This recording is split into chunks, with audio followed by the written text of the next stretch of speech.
1,000 Glass Flowers, Marietta Barovier and the Invention of the Rosetta Bead. Story by Evan Turk.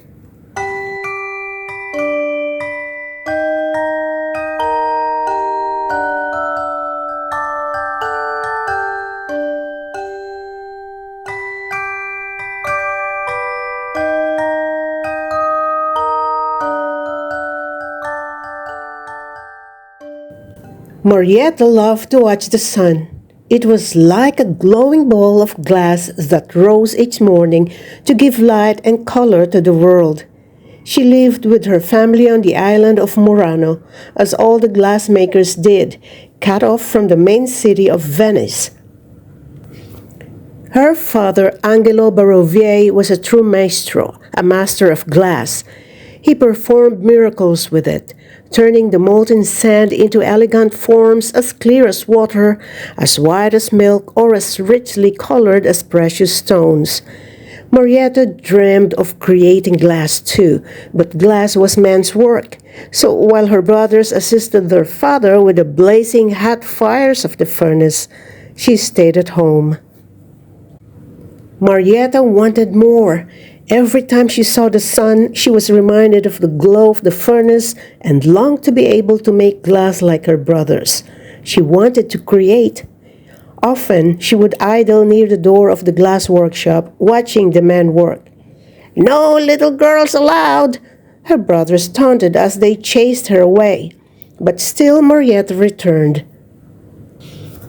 One day, her father noticed her peeking and beckoned her inside. As Marietta stepped into the workshop for the first time, she felt the immense heat of the furnace engulf her. She stared into the blinding light of the boca, the mouth of the furnace, as her father gathered glass onto a long iron blowpipe. He pulled the pipe out and puffed a quick bit of air into it.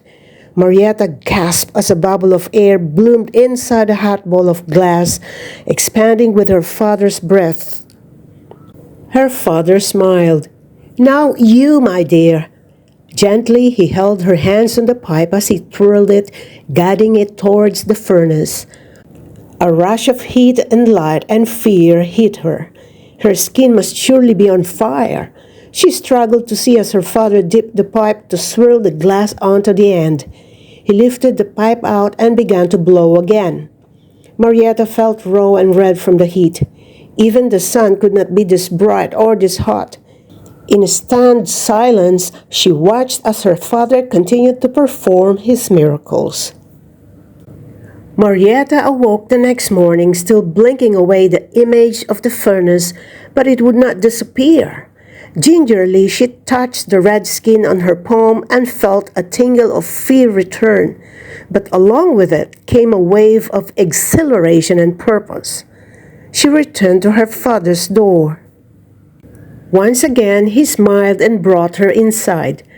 The heat was just as intense as before. Marietta hesitated, but then she heard one of her brothers laugh. She stood a little taller and walked over to stand beside her father near the furnace. Marietta pushed her fear away and moved her pipe closer to the boca. The blaze of heat nearly knocked her over, but she made sure her hands didn't shake. Steadily, she guided the pipe, twirling it as her father had shown her, and watched the molten glass swirl around the tip. At last, she pulled the pipe out and admired the tiny ball of glass she had collected. The boys stopped giggling. Marietta felt her dreams begin to take shape, and from then on, her father often taught her and let her observe. The heat of the furnace no longer frightened her. When it came to business, though, her brothers came first. "Today I go with father to Venice," her older brother Marino bragged. "Take me with you," she pleaded as he closed the door behind him. Day after day, she watched them leave for places she thought she would never see. Early one morning, her father entered her room with a grin. "Cara Marietta, today you will accompany me to Venice. A wealthy patron has asked me to create a work of glass for him." Marietta beamed. She and her father boarded an ornate gilded gondola at the dock, and a gondolier paddled them through the early morning fog to Venice. They passed under bridge after bridge until they arrived at the Grand Canal. Hundreds of gondolas laid by in every direction, full of travelers, merchants, nobles, and fishermen. Their gondolas stopped in front of the most brilliantly gleaming palace Marietta could have imagined. Her father's patron led them into a room filled with grand pedestals, each topped with a beautiful piece of glass. One in particular caught Marietta's eye. It was not the biggest or the showiest, but it was unique. It was a small bowl not much bigger than the palm of her hand, which looked like it had a field of flowers forever blooming across its surface. Marietta was entranced. "That, my dear, is very old," the patron said. "Alas, the technique has been lost for hundreds of years. That's part of what makes this piece so special."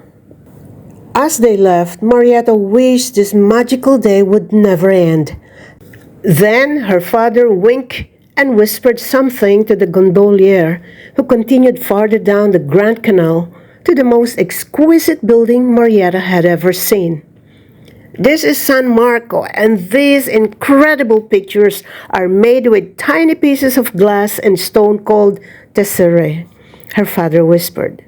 "We call them mosaics." Marietta gaped at the twinkling golden scenes, shimmering with millions of individual pieces.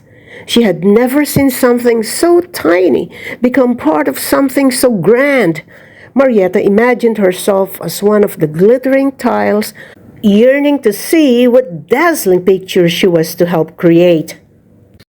As time passed, Marietta's skills grew and grew. She was never happier than when she was in the heat of the furnace. Finally, her brother saw what she could do. When their father passed on, he left his workshop in the capable hands of his children, and to Marietta he entrusted his precious recipes for colored glass. Many in Murano laughed at the idea of a woman doing a man's job, and some of the other glassmakers even conspired against her. But Marietta kept working. The years went on, and as Marietta worked, memories of her childhood would often drift across her mind. She cherished each one like a precious jewel. One day, as she stared into the furnace, she gasped as an idea began to glow in her mind. She remembered the immense glittering mosaics of San Marco, made up of pieces so small yet so eternal, as she gathered white glass from the hot sun of the furnace.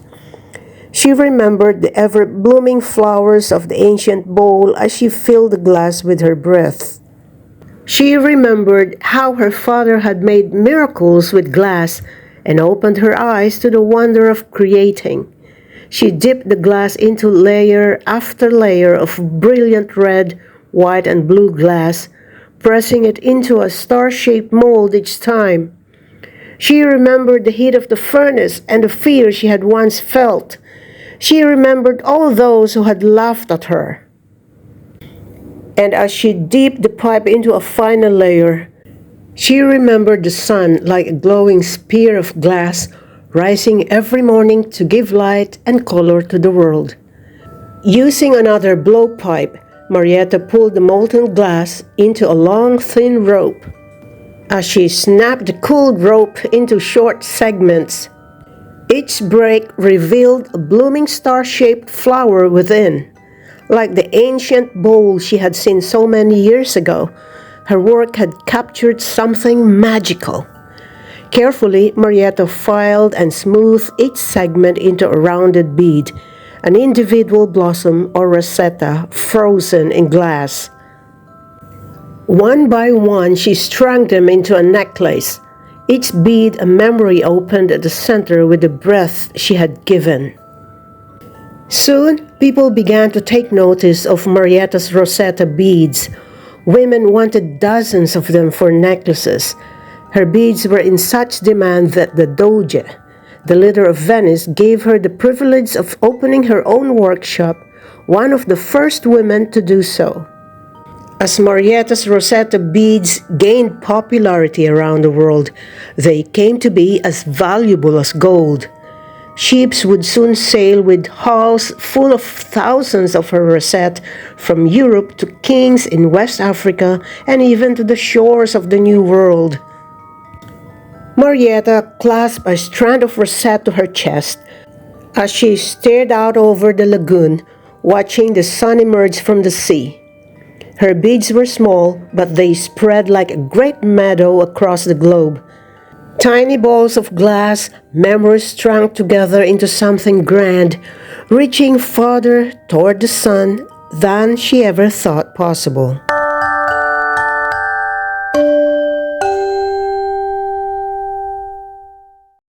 Hi! If you like this video, please give this a like and hit the subscribe button and click the bell icon to get notified whenever I release a new video.